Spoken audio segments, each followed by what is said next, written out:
everyone. Welcome back. This is Arnold Santiago from Dirt Dog Sports. Another Facebook Live and a special one just for you, like we've been doing for the last few months. Hope everybody keeps enjoying it the same way you're enjoying the other ones. Thank you for all the emails, texts, everything that you have sent to Dirt Dog Sports to let them know how this is being doing for you. I mean, I hope that you guys are writing everything down, especially the kids that are dirt dog, the girls. Every time you get a tip, write it down.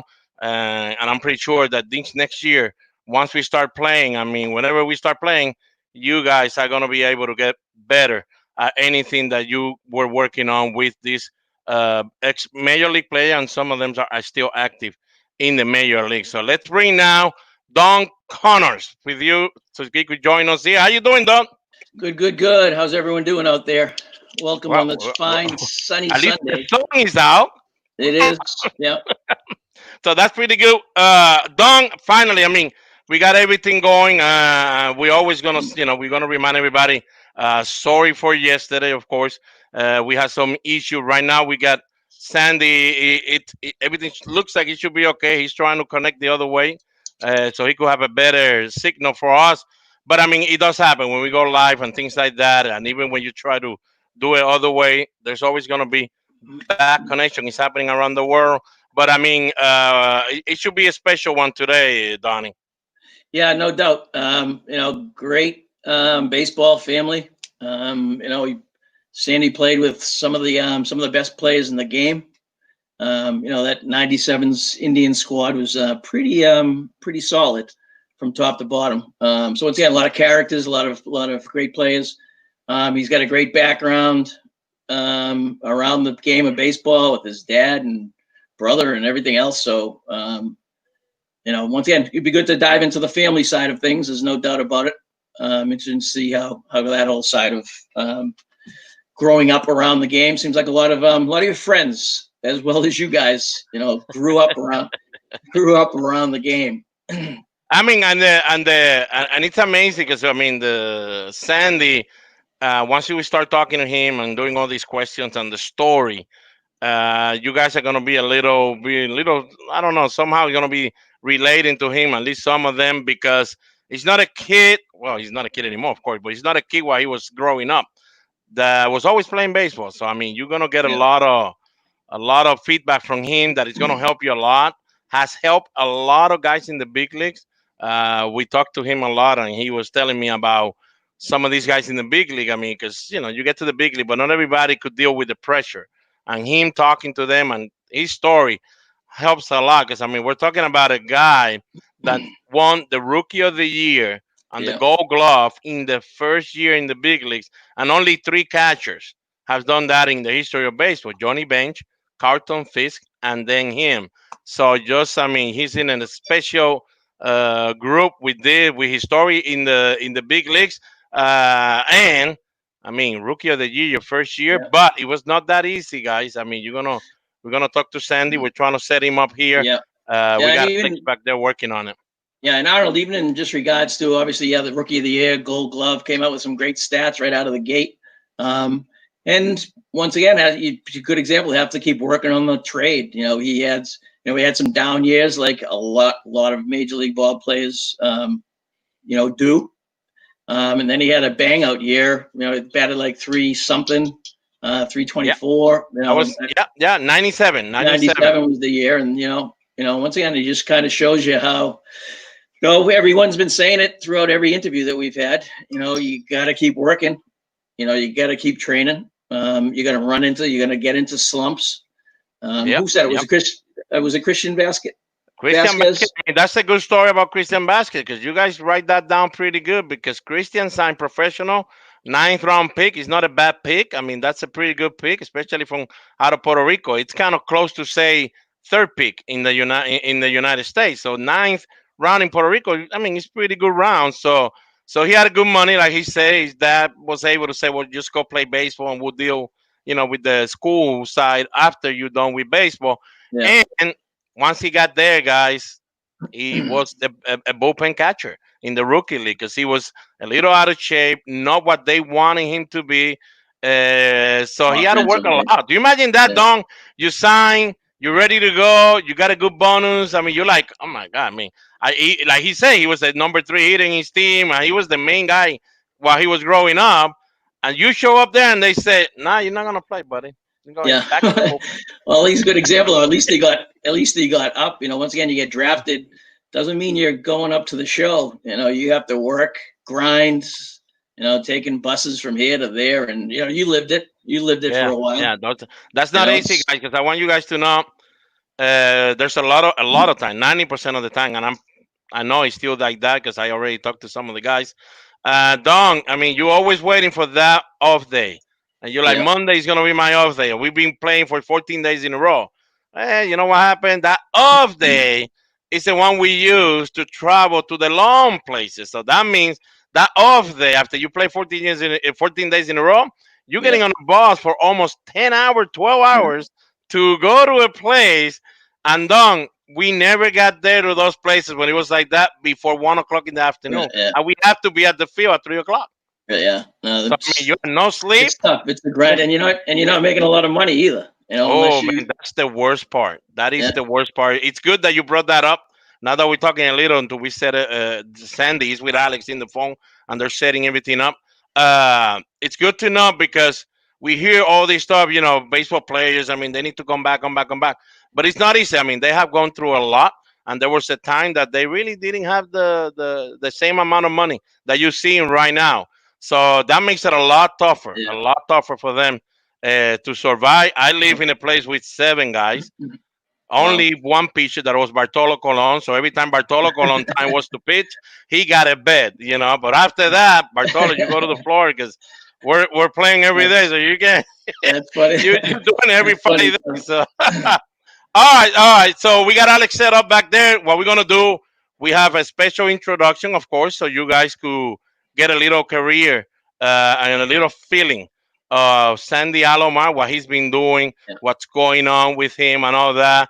And it's amazing. It's amazing yeah. because Sandy right now, it's the first base coach for the Cleveland Indians, so he's still in the big league, guys. So let's watch this video so you guys get an idea of who we're talking about. Sounds good. We got it. Easy. We're live. We're live. We got Alex back there. So, I mean, we got Alex back there. He's a baseball coach. But we're going to get it here. Alex is looking for the video. Yep. And I know we got Sandy back there already. He's probably already laughing at Alex. But.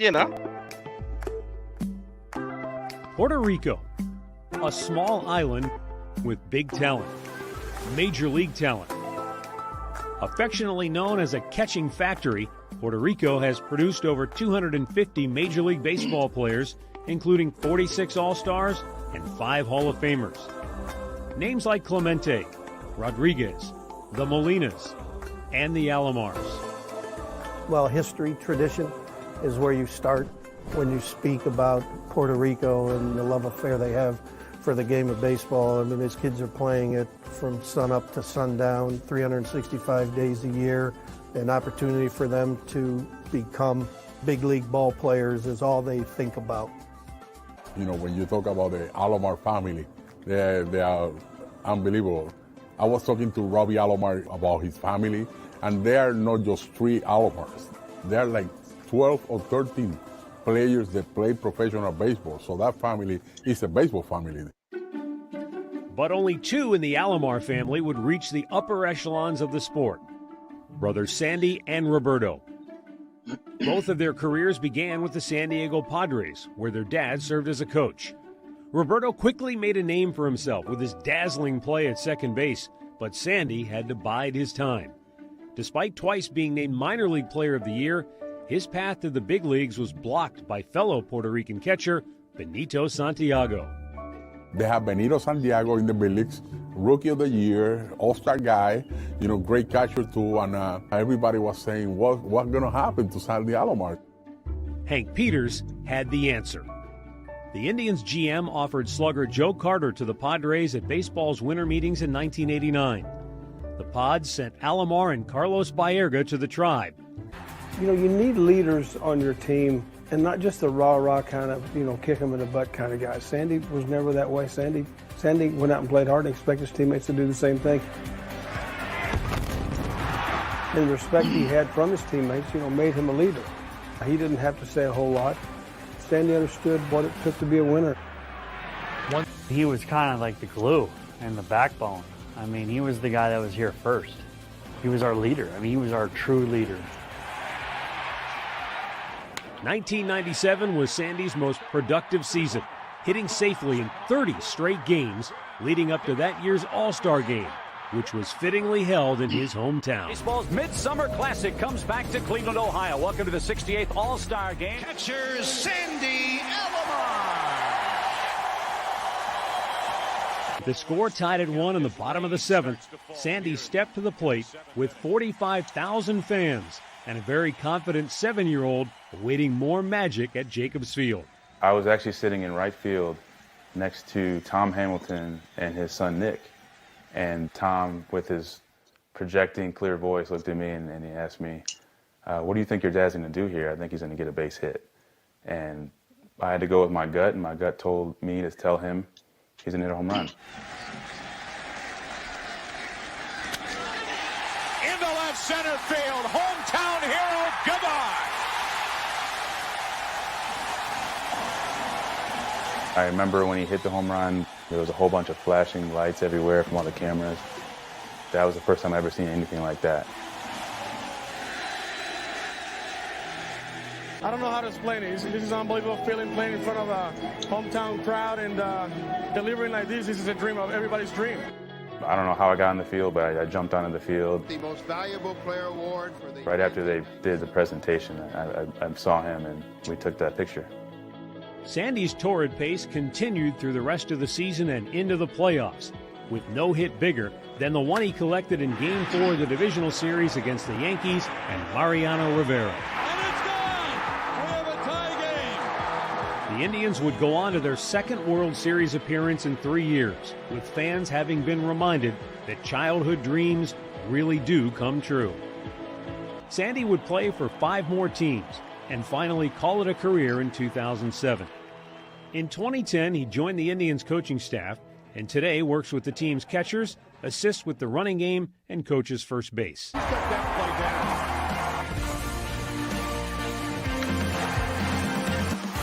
The throw, he's safe. Here comes another one, and safe again.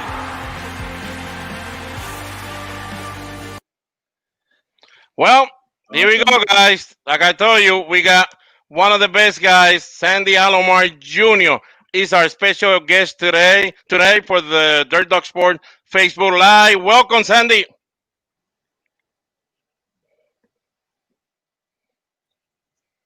Mira, Vela, can you hear me, Sandy? We're trying to get Sandy going here with the sound. Can you hear me, Don? We okay? Yeah, tab Alex Testament. I think he just has to unmute probably down the bottom. Okay, we got it. We got it, guys. This is what we were working on with you guys. Yeah. You know, we're live. Yep. No, hey, great video. It's crazy. It's crazy just to see the video like that and see kind of his career and big hits and No, I mean that's it's a career that I mean it was filled with everything, but definitely that home run in the All-Star game. I mean, there was I think in the last player to do it before him was Hank Aaron to hit a home run in his home ballpark, and that was the ballpark that you know that he brought to life that stadium, and the family was going through a tough time. That I mean, I think his grandma passed away around that time, and it was a little rough. He was a little rough on that time, and that was I mean. We all cried when we saw that. Definitely, we're still working. We got Alex back there working. We got problem with the hearing. He could see. It's funny. Yeah, it's funny. Alex was saying he actually watched that previous video and he said he was crying. it's that whole Puerto Rican. It's you guys got a great heritage back there. There's no doubt about it. So yeah, all this baseball. It's your lives. It's I can see how it can definitely get quite emotional. Yeah, I mean I mean we see all these guys done, and people always ask me, even the kids at Dirt Dog when I was coaching there, they always ask me the same thing, Coach. I mean, you don't get starstruck when you see these guys. I said, when you're playing with them or growing up, you don't see it that way. You just see it like the next door neighbor. You Yeah. don't think that we got him, but once you see it there. All right, Sandy, can you hear me now? We're working on this. Sandy, can you me oye ahora? Espera. Yep. Es Here we go. que There we go. He's definitely my Wi-Fi. I have any issues with my Wi-Fi. no problem. Can you hear No, us no, no. now? It's unbelievable. Can you, I can hear you better. It's crazy because whenever I have problem, all of a sudden, you start playing the lifetime achievement and it went nuts. I should have talked to you before and then put the last. Hey, Sandy, we got Don Connors here with That us. that is crazy. He's the owner of Dirt Dog Sports, the baseball academy that we work with. So he wants to say something to you before we start. Yeah, no, once again, I just appreciate your time. Obviously with all these tough times everyone's going through, all over the place. We're kind of what we've been doing with this little program is just trying to keep our kids engaged, keep them practicing. And once again, getting your time is once again just an honor. The kids are loving what we're doing. We're loving what you guys are doing for them. So it's much appreciated just to hear from you guys. Keeps things in perspective for them and kind of keeps them training. Seeing what some of the current players are doing, seeing what you guys have done in the past. So once again, I can't thank you enough.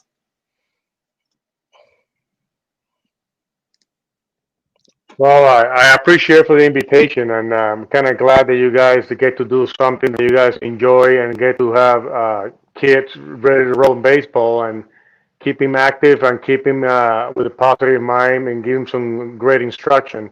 I've seen some of the videos you guys play out there and you guys all the workouts you guys do. It's pretty interesting, and I really appreciate you guys inviting me to the show. No Well, problem. Sandy, here we got. I mean, Sandy, you started playing ball, of course, like every other kid for fun, to see how it goes, and you kind of had to go through what me and my brothers went through with, your father playing the big league. So definitely, you're gonna have to have that target that you're gonna be in the big league and all that. So, how big was the role of your mom and dad growing up when we had that target in our back? The he definitely is gonna have to play in the major leagues. Yeah, that was an unbelievable childhood that we had. The opportunity to be hanging around major league locker rooms. You know about that. You that place. So like, it's an advantage to a degree, but also a disadvantage. The advantage is that you get to learn the game the professional way right away since you're a kid. And the disadvantage is everybody, you have a target on your back because now you are a, a horse, a thoroughbred baseball Yeah. guy. So like, there's a lot of pressure on the kids, but it's a lot of fun when you get a chance to see Major League Baseball. Also, when you get to see Major League Baseball players coming to winter ball, and you get to experience and learn from those people. But I have to tell you, my mom was one of the biggest backbone for us because she's the one that took us to all the little league games, and she was a major cheerleader for us and for me and my brother. And outside the time, my dad was pretty much playing. We were focused on school and baseball, little leagues, but my mom was the true champion there. Yeah, it definitely takes a lot to. And how big was your family? So growing up.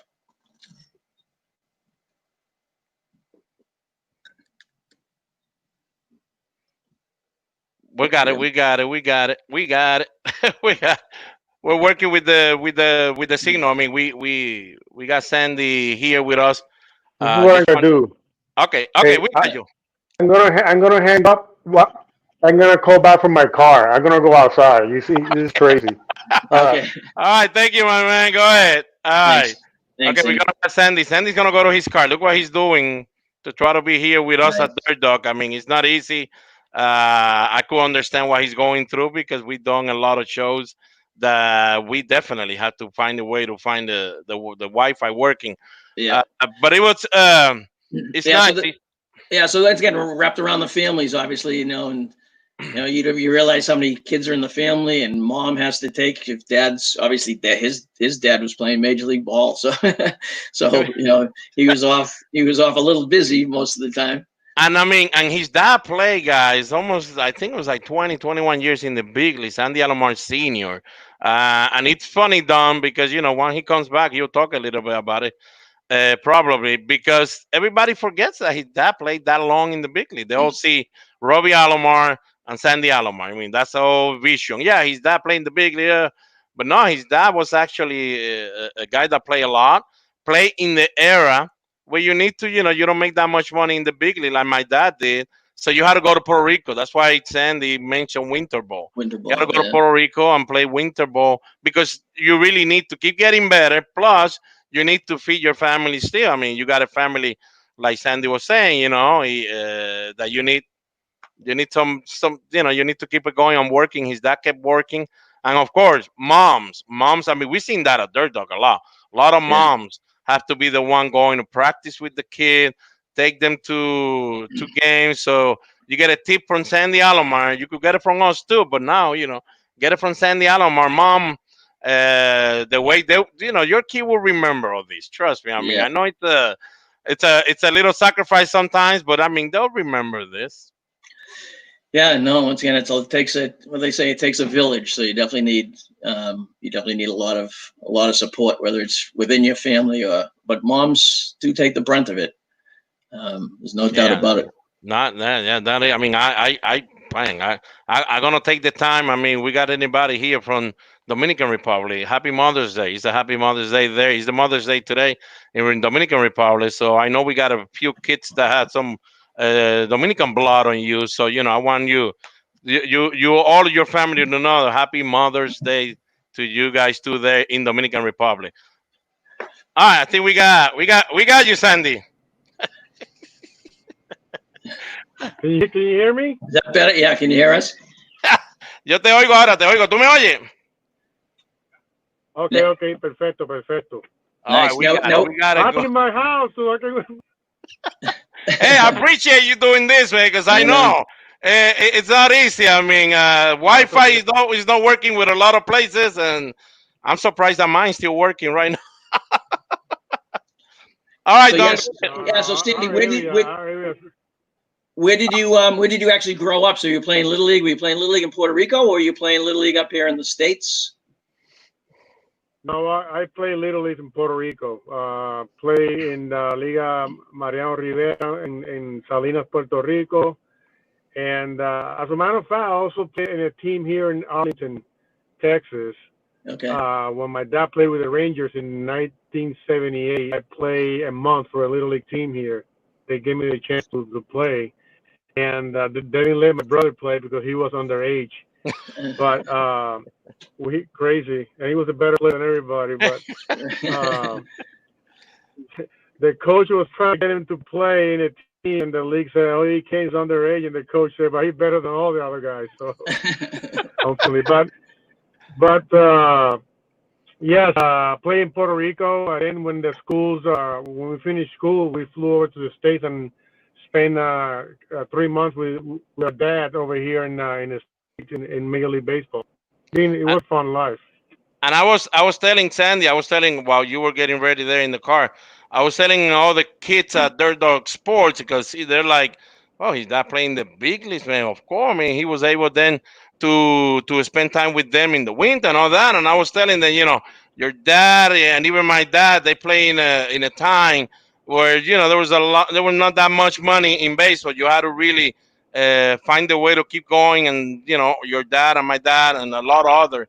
They had to play pretty much all year round to be able to, you can like your dad always says, we have to feed the family. So that's why Sandy was saying, his mom was the one that was really, really working hard behind the scene to be able to get them everywhere because their dad had to play. So there was no way for Sandy Alomar Sr. to be with them 24/7. That's why kids, okay? Because now they used to Sandy, see the kids in the big leagues that their dad is off and then they see them with them in the winter, but it's not like that.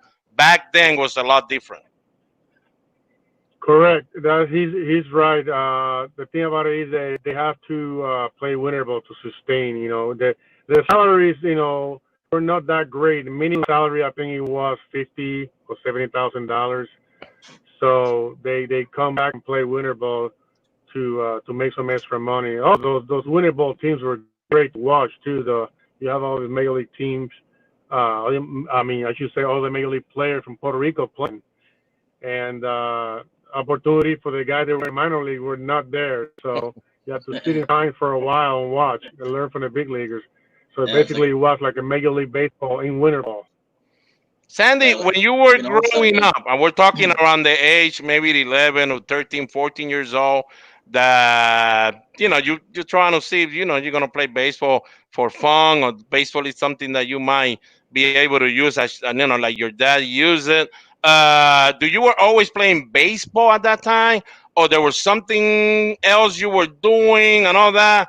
Tell the kids, because I'm one of the guys that they always look at me funny, because I was telling, play all the sport, do all the stuff, make sure you could learn a lot of other things. Even if baseball is your thing, make sure you could learn other things too. Oh, I did many other things. I mean, I was just not. As a matter of fact, I had to come back to baseball. I felt that baseball was always going to be there. So when I was growing up, I took a passion into taekwondo and karate because I was a big fan of Bruce Lee. So I watched those movies and I wanted to do what he was doing.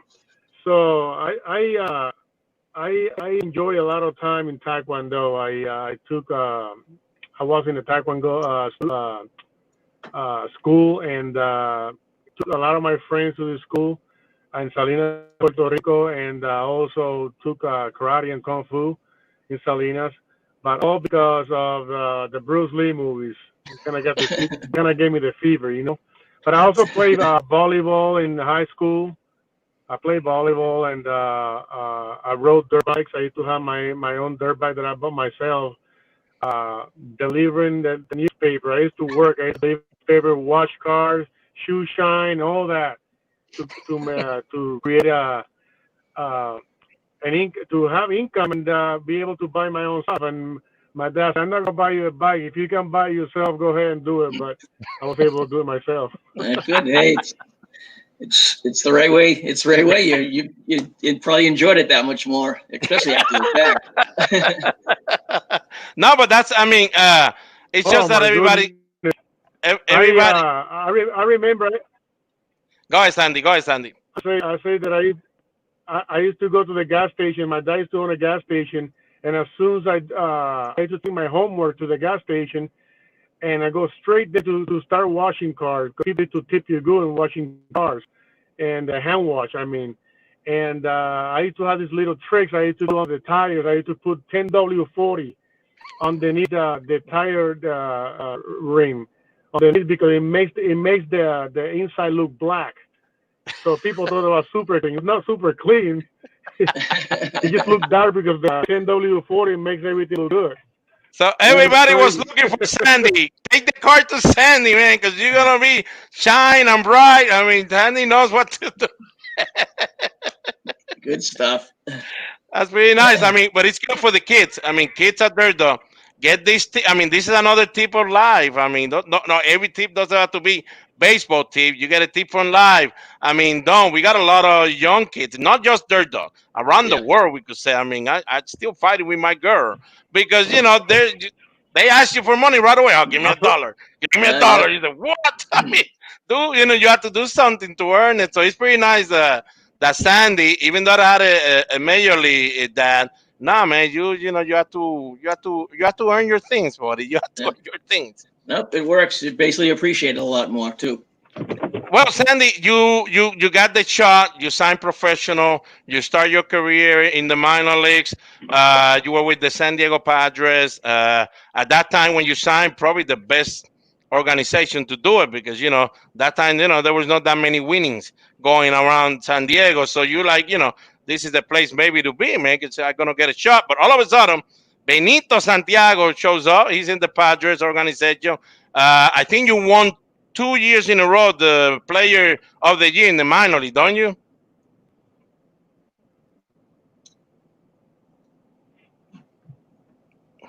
I kind of lost you again there. No, What it's happened? okay. That's It's right. We got you. okay. Okay. Did I I mean, lose you? did you win the Player of the Year twice in a row?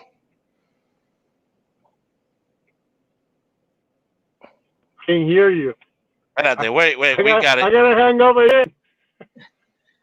We're I gotta hang up again. I gotta hang up dale, dale, again. dale, dale, Yeah. It's crazy. dale. Guys, sorry. I mean, we apologize for that. I mean, we know we're having this, but we have Sandy at least doing everything he can to try to go back and set it up and all that Yeah. stuff. But I mean, we'll talk with Sandy about that because I mean, he was something. He was something. He got stuck behind one great catcher, so Yeah. No, that really slow things down. yeah. And we'll ask him when he's ready to set back up with us. And that's Because just, and it's funny though. It's funny how it seems to work out. You get caught behind someone like that. But also, you just when you get that break, you get that opportunity. You got to be ready, and you got to make the best of it. And so a lot of it is right time, right place. But a lot of it's I don't know. There's a little luck in there too. yeah, Because that's not everyone goes through a slump. There's nothing worse than all of a sudden you get an opportunity to step in there and all of a sudden you're slumping. It's like, yeah, uh-oh. no, no, yeah. All right, Sandy, me oye, papi. Yo, te oigo. Me oye? Good. We got you. Hey, Te don't worry, oigo. guys. ¿Me escucha? Once you hear talking Spanish, we just want to make sure we got everything going before I mess it Oh up. my gosh, this is embarrassing. No, man, no, No, don't it's worry, my man. happening a lot. There's so many people online now. Whenever you get done with this, call Manny Acta and tell him how you went here, because he was the same way. Manny, I think he had to jump Really? in. Yeah, he had to jump up there, and I don't know where he went, but it was the same way, man. Don't worry, don't feel bad. Don't feel bad. Wow. But Sandy, where's Manny at? Is he? I think it's in Dominican Republic. I mean, the way I saw the background, Okay. it looked like he was in Dominican. So I mean, and I think the light went out, power. So he had his issues there too. Sandy, we got Yeah. Heather. Before we keep going, Heather Glanville asked, "Why is Sandy in his car?" Now you know why, because Sandy's trying to get a better signal to try to be with us here. Sandy, when you were ready in the minor leagues to pretty much just make the jump to the big league, you got stuck, of course, behind Benito Santiago. We heard that in the video that we just played. Benito, of course, rookie of the year, first year in the big league, Gold Glove winner. I mean, he was one of the best in the BC and probably the best catcher at that time in the big leagues. And you won, I think it was 2 years Player of the Year in the minor league. Correct. All right. So I mean, I we're talking about a guy that was doing great in the minor leagues. So how was your mental side of things when you noticed, where are I gonna go here?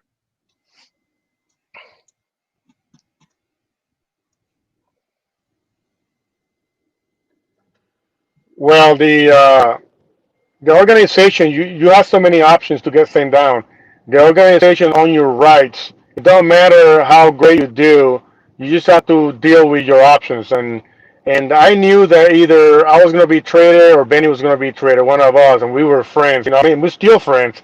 Uh, when you sign a professional contract, you sign for 30 teams. You don't sign for the team that you just play because in a situation that I was, that I was in my second year in AA. I did great.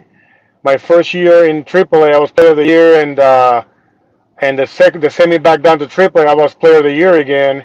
Uh, I gave him no option but to trade me, either me or Benny. But I wasn't bothered about it. I was just that's what we knew then. We knew that the owners have or the teams have so many options to send you down, and once those options are expired, then you know you're going to be in big league. So I did is go out there about my business, prepare myself, and keep knocking on that door until they open it. And Nice. that's great, Don, because I mean you're talking about if anybody else could have just I won the Player of the Year first year. Well, they don't call me up. I don't care. I'm gonna go and whenever they call me up. Then the next year come and they're hitting one something. things are not going right. They didn't get ready. All of a sudden, they're like, "Oh, why you don't call me up?" Well, now I can't call you up. There's no Yeah, way to yeah, do something with you. And then the trade value too start getting a little hurt because all the organizations are going. So what's going on with Sandy? All of a sudden, he didn't want something in AAA. He was having a good time, so he's not enjoying his time there. So things got a little, it gets a little rough. But he did what he needed to do. So yeah. kids, get that advice. I mean, because this could happen anytime. It could happen while you're playing high school. It could happen when you're playing college. No, just keep working, keep doing your thing, and something's gonna open. Something will open. It's better to do the right thing and wait for something to happen than to do the wrong thing. Odds are the right thing might not happen to you. Yeah. Take advantage of that opportunity when it's there. And Yeah, correct. And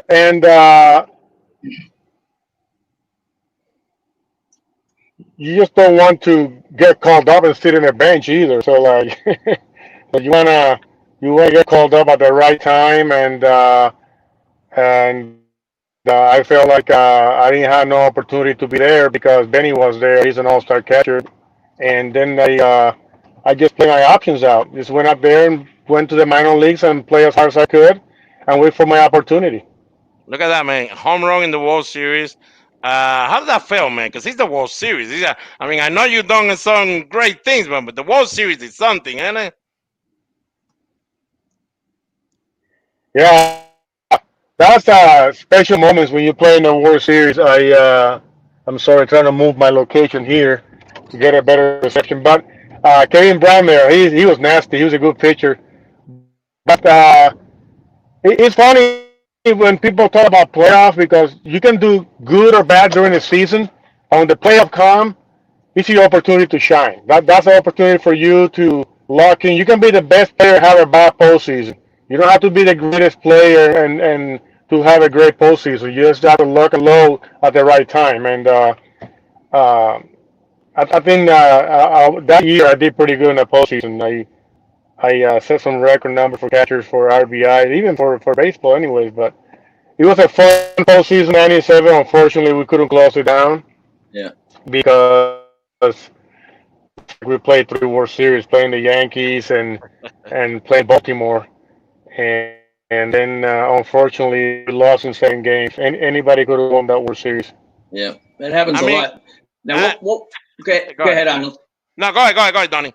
Yeah, I'm just trying to think. Obviously, you had some great memories, I'm sure, around the game. What was your number one that kind of just you just think about it and you say, oh yeah, that was it. That was the one that sticks with me.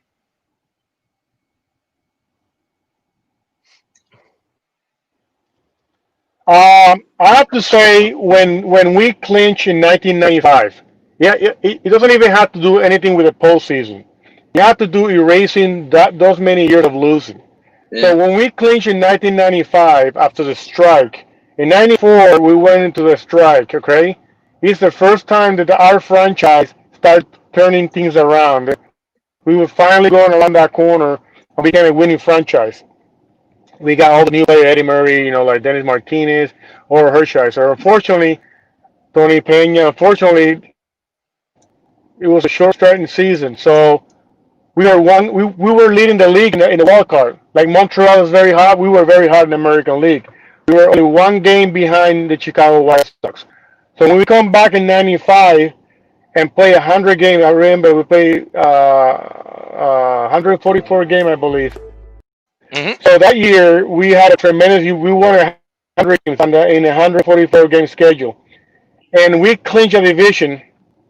That was my favorite moment because when I got traded to Cleveland, we had to persevere so many rough times. Losing 100 game, it was a rebuilding. But being part of the rebuilding process and seeing the rebuilding coming to life and us thriving and making it to the post '95 race, I feel like I was part of the huge thing in Cleveland.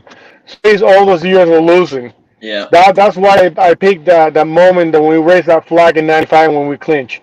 That's awesome. And Lord knows in Boston, I we mean, know that. all these memories are great, but that was Yeah, after the fact. I mean, yeah, that's Mo awesome. Rivera. I mean, you got a home run on Mo Rivera. I mean, so That's pretty good. I mean, stays in the book. No matter what happened, that will be with you. Follow your career forever. Your resume will be there. You went against Mariano Rivera, and we all would like to at least get a fly ball or something going with Mariano. You just want to strike out or a broken bat, and you got a home run. I mean, you were thinking home run at that moment, like I could take him deep, but you just trying to get something going there. When I had good success against Mariano in the past, but my plan was because I keep watching his videos and stuff like that, and I happened to catch him in the All Star game that year. His ball tend to ride as he's cutting. So in my mind, I was gonna give him the whole plate. I was gonna give him space, and I was gonna look up away in the zone. I was gonna go to right field, up away in the zone, using my top hand to hit the ball right field. I just didn't want to use my bottom hand because if I use my bottom hand with him, I lose my barrel. I tend to lose my barrel with him. So what I did is I looked middle way and just threw my top hand to the ball, almost like throwing a ball, almost like throwing it, like going like that. So Hmm. Hmm. that gave me more back control on that kind of pitch. So that was my plan. I'm gonna just look up and away. It just happened that I was too old, so I could really sell out completely for up and away. And it's happened. He threw it right there what I was looking for, There you go. I and mean, I and got it. Donnie, I So mean Donnie, and for the kids that are watching this interview, I mean, he remembers he caught him in the All Star game. So you could remember when you face a kid, I don't know, 2 games, 2 weeks before. Always keep that in your mind. Always write it down. That's why I always tell you kids, write it down in a book. Make sure you have a little book that you could remember certain games. And he had it in his mind, if I Yep. face Mariano, oh, I had to face him now. Both did this and all that. So he had something going already, a plan before he even went to the box. I mean, the plan got better. Like he said, 2-0. Well, things got a little, now I could at least, get a little more comfortable in the batter's box. But you cannot have a plan, though. Like we tell the kids, you can't have a No. plan every pitch. That's not how it works. You need to have a little plan before you go It's, there yeah. on the dugout. Look at the pitcher, like I always tell you, kids.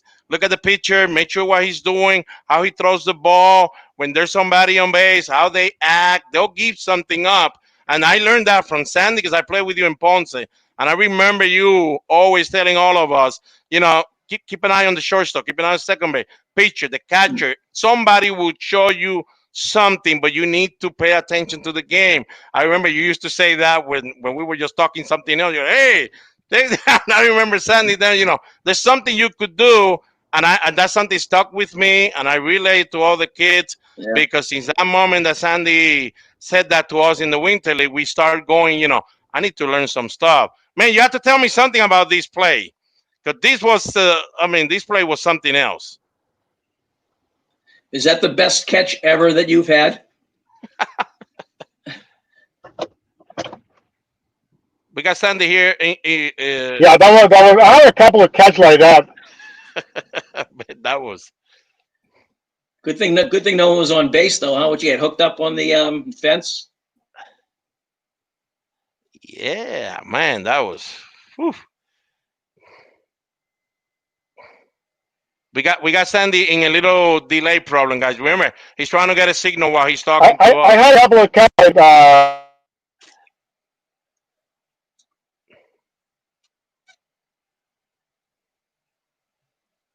We're still working on that. We're still working. We got Alex. Alex is going back there doing everything done. Yeah. Alex looks like Superman back there, doing his best to try to get everything going with the signal, guys. Yeah. So it But looks that like was that was an amazing play, like you said, yeah. Don. Yeah, he got stuck there. Yeah, if there would be somebody on base, that would be a tough time, man. That would be a good. That's a good question, though. Now I want to know the answer. Just flip it back. Hopefully the pitcher's not out there clapping. Yeah, I mean, just to give you an update, we could see here Alex is letting us know that he's trying to set up again the phone call going. But I mean, it's Sandy Alomar, that family, Don. I learned so much from them. His dad used to be the manager of us too in the Winter League while I played with Sandy there those years. And I mean, they were things they were telling you, it was like wow. Because of course, my dad was always telling us a lot of stuff, but my dad was a pitcher, so he was never able to the offensive side of the game. He was not able to really relay to us the whole time. Plus, he's your dad. I Yeah. mean, I was like, Lord I don't knows you. know, Lord knows you don't listen to your dad. I don't know you how know. someone in your position. I don't know how someone in your position or in Sandy's position don't listen to their dad who's playing in the major league, I mean, that's how level. it But is, isn't it? They teach us a lot about the offensive side, and that was one of the things that I would never forget. Him telling yeah, us how to do all that stuff. I mean, that would never forget. Let me see if we get Sandy here. Alex, do we got Sandy? Sandy, you there, my man? Yeah, I'm here. Okay, okay. Just want to make sure. Just want to make sure that you there, my man. We were seeing your I'm play. trying That play with the catching the I guess the knee pad or something got caught on the net. And Don Connors and the kids that are riding, they want to know there was somebody on base or not. That you had to throw somewhere.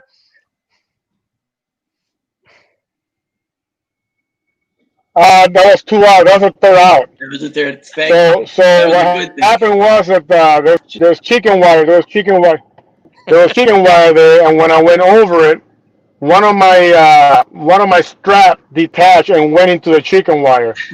So I couldn't detach it. And the funny part is that Kurt Gibson, he came over try to help me so I didn't go over the sweets. And the umpire is the one that came in and detached the The my whole thing. strap. But I was lashed out there for a second. I was like 10 seconds before he took it off. I could see Kirk Gibson going crazy. He's like, I don't know what to do, because he was a hyper Yeah, player. Kurt Gibson yeah, he was. He was. How about this? He was trying to help me, but if he come around third base, he would knock my head off. That was, I mean, if you kids, I know we're talking about players from from the '80s and '90s. That you guys are like, what go to YouTube, write down Kirk Gibson, the one that hit the home run of Dennis Eckersley in that World Series. He was hobbling while he was running. That's the Kirk Gibson we're talking about, and it's true. He was a Yeah, hyper guy. I had him as a coach once in the man. I mean, he's tough. He's tough to deal with him, but he's just yeah, passionate and he and he's played fun. hard, but he played hard. He was a hard play guy, and he'll take second baseman and shortstop out with his spikes up and everything. He will have a So, tough but time he playing was. the new baseball. Playing the new baseball, he will have a tough time. Yeah, I like the Oh old my baseball. goodness, yes, he couldn't play now. He had to retire. All right, Sandy. What about? But I mean, you were a catcher, but you were a coach too in the big leagues for a long time. You managed too for a little bit there with the Indians. So we got all the coaches, the coaching staff at Dirt Dog Sport. They're here with us, connected with us, and we want them to get some tips. What's the most important thing a coach needs to remember before he start working? I don't matter the ages. It could be young ones. I mean, what's the most important thing that you think that a coach needs to do and needs to have to be able to be at least successful with the team he's coaching? Well, you first of all you have to have a plan coming in. And anything you do that you do, you have to have a plan. You can just come out there and just start talking and not having a plan. You have to have something structured. But the most important thing I say is we have to teach and we have to know the age. We have to know. We have to be patient. The most important thing is you have to teach to the individual. It's just not everybody is created equal. It's very difficult to teach or teach everybody the same way or clone people.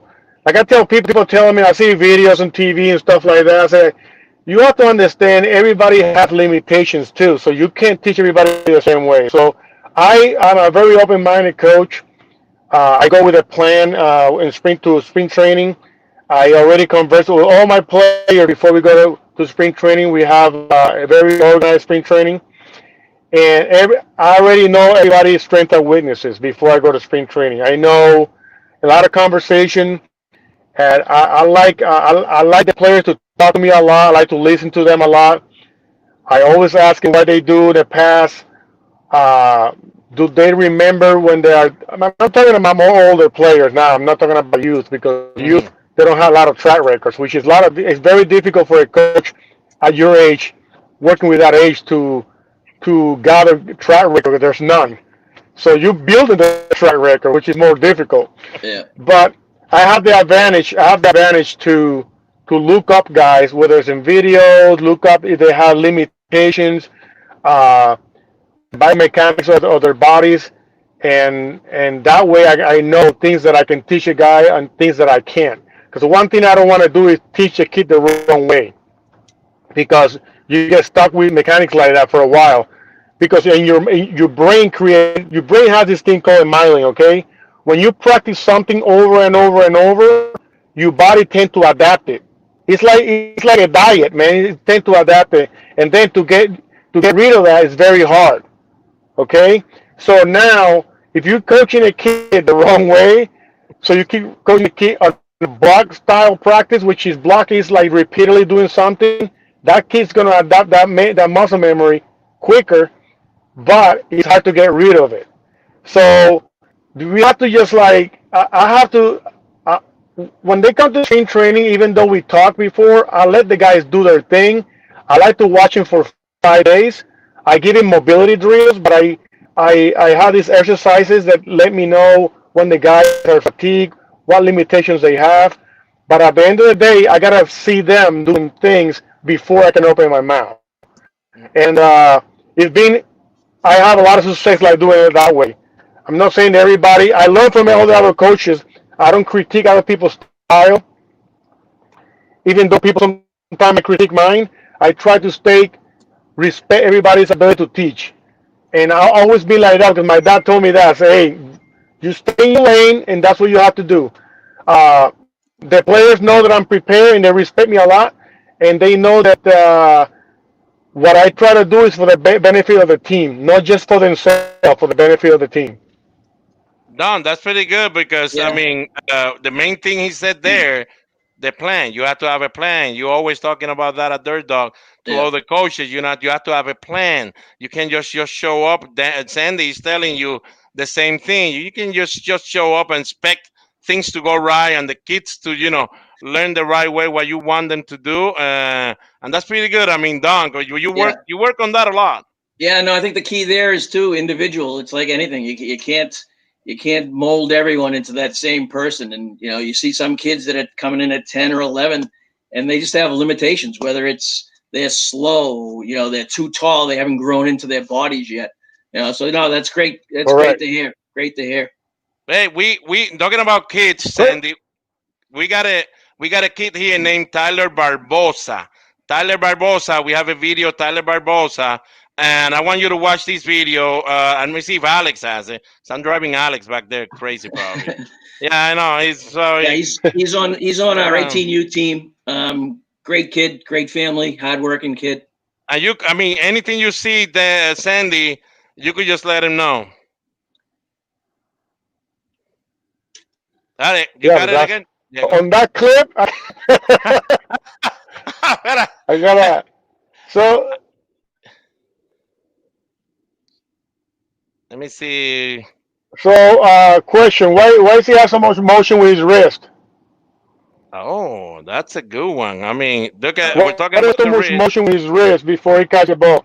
Yeah, Oh, you know what, Alex? Let me see one thing. See I right there, think. he's like he, Let me see. yeah. Yeah, it's almost like it's just a habit that you talk about muscle memory. All right, It's one of those Alex. things. Do we got another video, Alex? Just to make sure before I go. Okay. that All is right. that is a hard one to get rid of right there. There you go. The We're gonna watch the this, the the wrist. blocking one.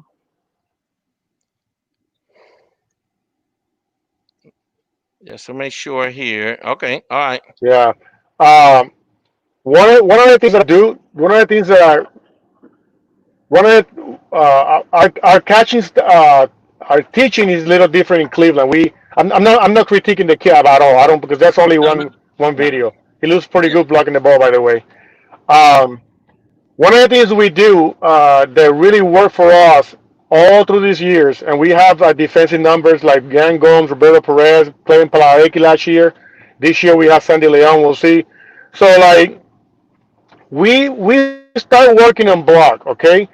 But within 5 days, when the guys start getting techniques, because at this level, guys kind of tend to learn things fast, or adaptation is faster. We work every day reaction drill. We work on random workout. We don't do block practice because random practice keep your mind more activated in the workout. Okay, so when we do reaction drill, most of the time we work on breaking balls. So what we do is like we repeat throwing a breaking ball, but we don't know. We don't tell the catcher it's going to be in the dirt or he's going to receive it in a frame it. But then in top of that, we have to throw in a footwork and a change to each base. We call it out before we throw the ball. Okay, block it. Okay, receive it. Okay, third base. Okay, second base. Okay, block it. So at the end of that practice, sometimes their guys were telling me, "Wow, I was locked in the practice." So at the end of the practice, a couple of guys asked me, "Hey, can I block more balls?" I say, "How many balls do you think you block in this drill?" Like 10. No, you blocked 25 balls. You just didn't know you did it Yeah. because your mind is activated, and your mind is reading something different in every pitch. But when you do block practice, all you're doing is repeatedly doing the same thing. Nothing happening like that in the game. So that's why some kids take a long time to get in game mode when they start playing. When you do random practice, the first time that kid goes to play, he feels like he's been playing already for weeks because your Man. mind is reading different reads all the time. It's not the same thing over and over and over. So You see, give that a chance, and you see Yeah, you no, see that's you a see great. the Yeah, benefit of working on random. yeah, no, that's a great point because you can see sometimes if the kids know they're going to be doing blocking drills, they'll jump into a different stance, or if they're framing, they'll get into a different stance. Then if they're going to be throwing someone out, they're going to get into a different stance then, rather than like you said, game situation stuff, which is, I think, yeah, the, that's great. That's something we can that's the definitely main, take that's back. the main thing, the game situation, Sandy. Because I was telling them the kids are dirt dog. I mean, don't do something in the practice that you would never see in a game, that you would never do in a game. So you would never go in a game knowing where the ball is gonna bounce. Even if you're infielder, you don't know where the ball is gonna be hit or nothing. You try to practice, and that's perfect. I mean, we're gonna go ahead and add that too. To do a lot of random things Yeah, to get the kids going because I love it in baseball, hitting wise. Done. Remember, I always put my teams to hit, and when we're hitting, Sandy, yeah, we take BP, but after the BP, I pitch to them like a regular game. I don't tell them what's coming or nothing, just to try to get them in the game situation mind. That because like you said, the more you do it, the easier it comes out. So, but I mean, Alex, we got Tyler Barbosa here, so he could explain to you. We like to how we, so you could talk to him about the hand thing he was doing. Tyler, let me see if Tyler could hear us yeah, here. Tyler, can you Hello? hear us? Yeah, I can hear you. Can you hear me? All right, we got yeah. Sandy Alomar here. Sandy, this is Tyler Barbosa, the one you were watching in the video, and Sandy saw something on you, at least in the first video. If Alex could put it on, then Sandy could talk to her again to Tyler what the video is going on. So yeah, I think it was the The one after that one, yeah. See, Don, you're already telling Alex. There you go. There you go, Tyler. Oh yeah, the hand movement. yeah. I don't know. I just like it became Yeah, like a Sandy was rhythm talking for about me. your hand movement there. Yeah. Well, one of my I think one of my old coaches taught me to do that, so like it got drilled into my mind. Yeah, I gotta get I Tell me, Sandy. Let me say, Sandy's gonna try to get a. okay, me escucha. Ahora te escucho. Okay. Can you hear me? Yep. Yeah, we I could hear. gotta get Do you back hear in. us?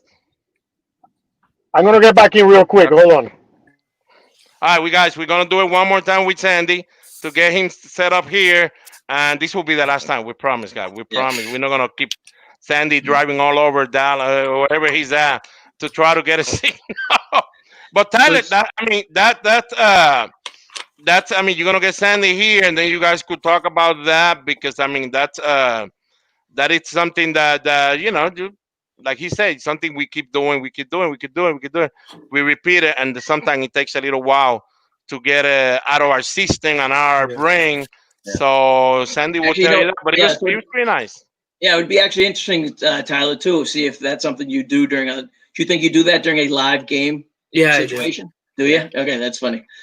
So yeah, just something to keep in mind. Obviously, you know, um, keeping that wrist, keeping that wrist a little stiff. Yeah, yeah, that's true, that's true. Sandy, can you hear me now? ¿Me oye ahora, Sandy? Yeah, I can hear you. Okay, Yeah, okay, so okay. This is, I'm not Te gonna escucho, te keep you escucho. driving all over with you. We got Tyler Barbosa, the kid in the video, and he's gonna let you know about Mhm. the hand move that he was doing in the video. Tyler, what you wanted to talk to Sandy about? All right. Well, since with my hand moving, it's like stuck in my head because one of my old coaches I told can me to hear do that. him. So he's saying that one of his old coaches kind of told him or got that habit into him. So he's been doing it for a while. Not sure if there's an easy way to break out of it. Remember I told you about the mining? Remember? Yeah, muscle Those are memory. hard. You gotta. Oh, okay. So you work out. Those are hand tosses, right? That you were doing, or those are machine toss? Hand Hand toss. Hand toss, hand toss. Hand toss. Okay. All right. We start working backwards with a glove instead of just with a hand. Have the machine in fastball for. I normally like to work on breaking balls because breaking ball makes you wait for the ball, on throwing the bases, on everything. It makes keep your hips onto the baseball.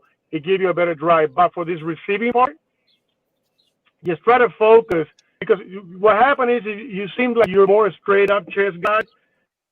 You move straight up. You don't lean forward and try to keep your eyes onto the baseball. It seems to me like it's a timing mechanism for you. It's a kind of timing mechanism so you can. It's kind of like recoils catch the ball. What happens is when you do that, if the pitch is below your hand or below your thumb, you tend to dunk the pitch. So you catch the top part of the ball instead of working underneath of it. Okay. My suggestion is to start with the glove down in the ground, and start working up towards the pitch. But focus on keeping the arm still or your hand still, because you just don't want any motion in the wrist coming back, then to go forward. Because the ball's below your hand is going to be 3 moves instead of 1. Get what I'm saying? So it'll be 1, 2, and then the ball's below 3, and then you become LeBron James. That's what we tell. That's what we tell our catchers all the time. Hey, LeBron James. Every time they go to baseball and they dunk it, we call LeBron James. So it's a joke we have among catchers. It's just nothing, not not critiquing. It's just a joke. But try to work. I mean, I wish I was there because it's a lot easier instead of telling you on TV or on the phone. But I can get with Alex and we can FaceTime one day. I can explain a little bit better. Okay. Okay. Yeah, All right, no, that was great. we set it. We set up. Tyler, any other question you want to ask Sandy now that you're here? Yeah, I got a question. Before a game, like, did you do any like drills and like, or did you just like? I'm having trouble with Wi-Fi too. Yeah, he's just saying like before a game, did you get specific warm up drills that you would do? I'm gonna send you one activation drill that we have. It's a three-step activation drill. Okay, it's gonna be for your hips. It's gonna be to get your blood flow going in your lower half, and transfer and dry blocking. Okay, and this is what I do with the catchers every single morning to start the drill, an activation drill. The first 2 days of spring training, we'll do it. We do 2 rounds. Sometimes the guys can last 2, but you'll be able to do 1. But it gives you a lot of conditioning. I'm gonna send it to Alex. I'm gonna send it to him on a text message that way he can send it to you. Okay? It's a short little video that one of our guys just is doing at home right now while they're training by themselves. He sent me, yeah, Sandy, I'm doing the drills right now, so I'm gonna send to you so you can send to the organization. That way they know we're doing stuff. I'm gonna send you a little routine to you. Okay? Nice. All right. Awesome. All right. Something else, Tyler, or are you done, my man? That's about it. That's I'm about good. it? Yeah. All right, Tyler. Well, we'll see you later, Tyler. Have fun, and thank you for being here. And All right. remember those tips. Remember those tips so you could keep doing and keep working with them. And always remember, and Sandy's here too.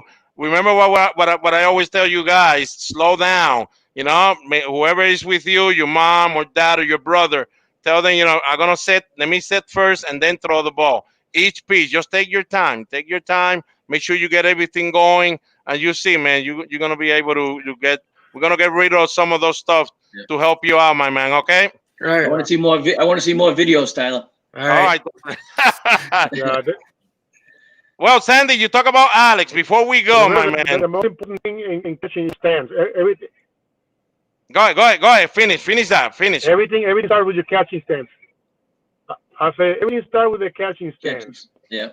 All these other drills and stuff like that. If you don't have your good catching stance that is balanced and it's not efficient for two things, you gotta have a stance that is efficient for receiving, blocking, and throwing. So it's just not. It's not how cute the drills look or how cool they look. It's you have to find a stand that is efficient for that particular guy, and that's the key on mobility. Controlling your hips in each direction, down, up, and with your hand. And once you find a sweet spot for each hip, you can grow from there. You can There you build go. up. There you go. Okay. Before we go, Alex got some pictures here that he wants us to show you. Alex, where the pictures are? You see, Alex with the I don't know that Wow. mustache. What a stash, Alex! I love your stash. Look at that stash, man! Oh my gosh! You could literally see that stash growing and growing with him. Then Growing. I think it's actually moving. Hey, I got one thing. We have one. Hey, we have, that looks like a centipede. I thought I saw it move. We got one thing in common, brother. We have one thing on my list. We have right here. That's the one thing we have in common. I shaved mine. Mine was terrible. no, hey, you can't keep that. But Alex, keep it strong, man. Keep that stash going. He started black, then it went brown, then it went white. Just keep it going.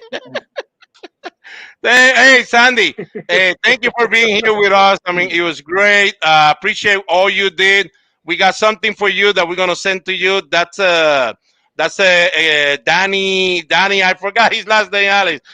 Danny made that for you. It's an art just for you from DT Sport. Daniel Soto, DT Sport News. He did all that for you as a gift. So we're gonna mail it to you. We're gonna make sure that you get it there, my man, because we value your time, my man.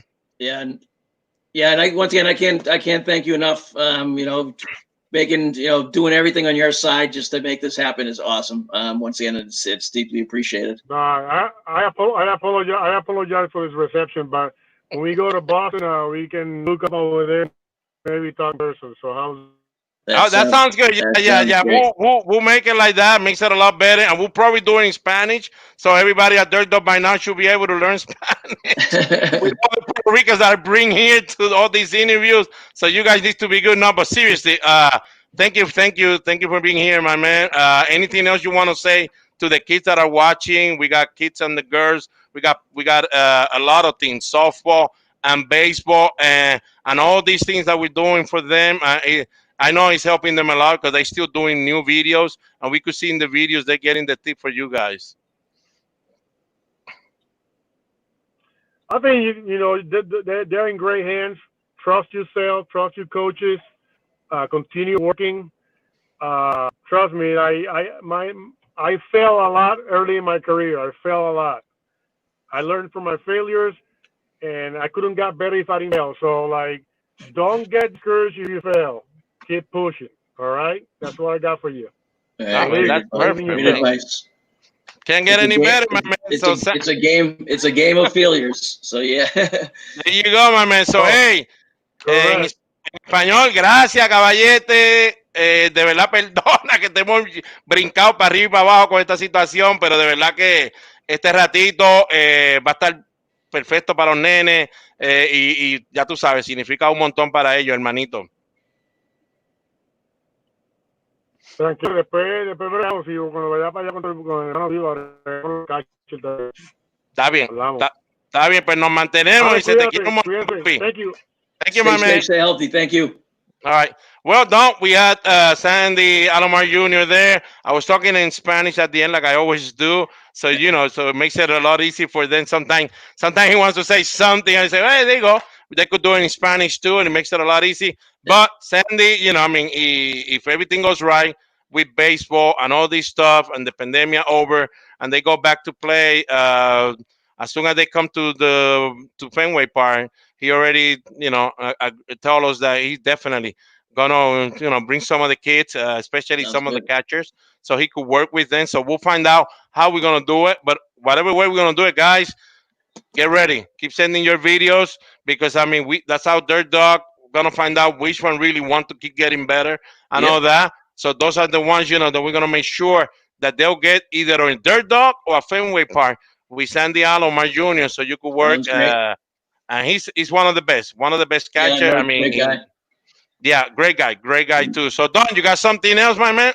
No, right now, once again, thanks folks for hanging in there and working through the stuff with us. And Alex Santiago behind the scenes, thank you very much, sir. But yeah, no, that's great. That's it. I think it's a wrap. Well, and folks, don't wait, Alex, don't go. Since we're here, Alex, can you show yourself? I want to see Alex. Yeah, he's still he's still alive. I don't know if he's gonna shave by tomorrow, but he still has the stash. I still have the stash. Man, it has been today. I earned my money. Yeah, no, it's crazy. A lot of like behind you said, the scene, man. like you said, it's a risk doing this, but you know, we see it on the news stations, we see it all over. So it's yeah. I just give him easy. I give him kudos for kind of working through it and you know going out to his car. I was going to ask him what kind of car he had, but I didn't want to put him on the spot. We want to thank Tyler too. Tyler to be here, and it's good. I mean, like, you know, if you guys, you know, are willing to do this, some of the kids, let Don know, let Alex know, let everybody know at Dirt Dog, and we could do something. We could bring you here too. So, because I mean, look how nice it is for Tyler, Don, to be able to have him show a video and a guy telling right there, you know, I saw a flaw. We need to work on this. Let's work on this, and that's great. I mean, if Tyler is not willing to come here and be here, you get the message. But I mean, he got it one-on-one, and we could do that. You know, if you talk to Don and Alex, you could do that. Yeah. I think it was good. I think it was great. Sandy is like family to us. We have a great relation with him, and if he did all that stuff, it was because of us, you know, because he know what we're doing with the kids and stuff, and he knows all the work we're doing here. He follows our videos, he follows our page, and he's always texting me and always paying attention to all the things that I do with the catchers. And I go to him a lot. I go to Sandy a lot on regarding drills and stuff. And he already texted me. He already texted me that he's gonna send that to Tyler. Nice. So it's hey, we'll get those drills. We'll get everyone doing them. Yeah, we'll get everybody doing it, and I think it was great. Tyler, how was the experience, man? It was good. It was You were a little nervous. You were a little nervous, huh? You were not that nervous yesterday when we tried to go in. What happened? I don't know. I mean, Tyler, before we go, now that we got you, I want to make sure we could ask you this. How is it feel to have a major league guy, former major league guy, actual coach in the major league, being the one seeing your videos, even if you're not, you know, here with us to talk to him one-on-one, but while you're at home, how does it feel to you? I mean, getting this from Dirt Dog Sports. It's actually a good thing to have because it's good to have the major league players' input because like they're the best at best at the world at what they do. So like you can kind of pick their brain and they'll help you. and watch them and give you tips, and you just got to do it too. Yep. No, and it's good, and I think, it's good. It's good that you're kind of you brought all that in, and that was the goal. We want to see all the kids, all you guys, kind of take all this stuff to heart, learn from it. It's they just didn't show up and appear in the major leagues. It's just there's all that hard work behind the scenes. Like he said at the end, you got to learn how to deal with failure. You have to learn from failure. You can't let it beat you down, because it beats you down. Guess what? You're not playing baseball anymore. I got a little. I got a little joke with Tyler. I know why he drops his glove. Why? It's too heavy. Because That's it's what too heavy. That's why you're gonna become LeBron James now. You see, now we gonna call you LeBron James to all the catchers. When we see doing that, there you go, LeBron. I took his glove one time, and I almost broke my arm. But that's good. That's good. I mean, but it goes with everything. What Sandy was saying, and don't remind us that it goes with everything with failure. The guy that invented Apple happened to him. Google, all this. Even if you know sports, still life is like that. Failure is gonna follow you everywhere you go. But it's up to you how you're gonna get up and keep working through that failure, because that failure is gonna get you to get better, and it's gonna help you in the future, no matter what you do. If it's baseball or be a doctor, a lawyer, it's gonna help you with that. So, Don, whenever you're ready. Hey, we're good. Tyler, I think what we'll try and do is just first off, we'll tape your wrist. We'll start there. Lots and lots of tape. It might help you hitting too. Who knows? For now on, we're gonna call the catcher drill. Once they do all this drill with Sandy, with the Sandy Alomar drill at their dog sport. There you go. Go ahead, Alex. All right, boys. Hey, well, once again, thanks everyone. Thanks, Alex. Thanks, Tyler. Thanks, Arnold. Great job, and we'll be back with more stars going forward.